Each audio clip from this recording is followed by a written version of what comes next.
தினமொரு வசனம். மீகா 7:8.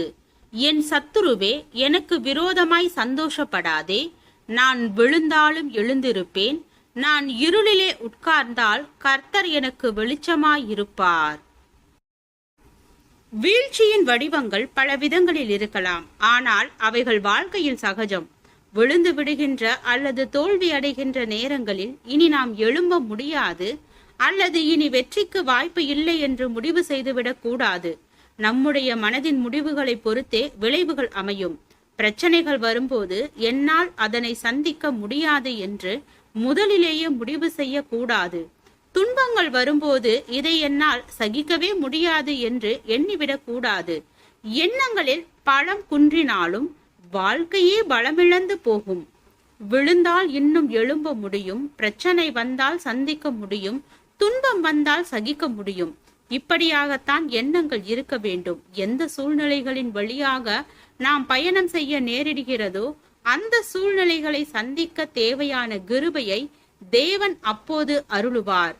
குழந்தைகளை பாருங்கள். ஏற முடியாத உயரத்தில் ஏற விரும்பும். நிற்க முடியாத நிலையில் நிற்க விரும்பும். ஓட முடியாத போதே ஓட விரும்பும். அவைகள் முயற்சி செய்யும் போது விழுகின்றன. ஆனாலும் முயற்சியை கைவிடுவதில்லை. மறுபடியும் எழுந்து நிற்கவே முயற்சி செய்யும். ஏனென்றால் அவைகளுக்கு முடியாது என்ற தோல்வியின் எண்ணம் கிடையாது. நமக்கும் அது போன்ற ஒரு அணுகுமுறையும் எண்ணங்களும் அவசியம். யோசேப்பை போல, தாவீதை போல எத்தனை முறை விழுந்தாலும் மறுபடியும் நம்மை தூக்கி நிறுத்த தேவன் வல்லவராய் இருக்கிறார். எதிர்பாராத நிகழ்வுகளும் நினைத்திராத சூழ்நிலைகளும் வாழ்க்கையில் வரலாம். ஆயினும் தேவனிடம் உறுதியான ஐக்கியமுடையவர்களுக்கு அவைகளை கடந்து செல்லும் ஒரு பாதை தோன்றவே செய்யும். யோபு தன்னுடைய வாழ்க்கையில் சோதனை மேல் சோதனையாக பல துன்பங்களை காண நேரிட்டவன். ஆயினும் என் மீட்பர் உயிரோடு இருக்கின்றார், நான் அவரை பார்ப்பேன் என்று அவன் நம்பிக்கையோடு பேசினான். அந்த நம்பிக்கை மிகுந்த எண்ணங்களின் அடிப்படையில்தான் நீர் சகலவற்றையும் செய்ய வல்லவர், நீர் செய்ய நினைத்தது தடைபடாது என்று தேவனை நோக்கி கூறினான்.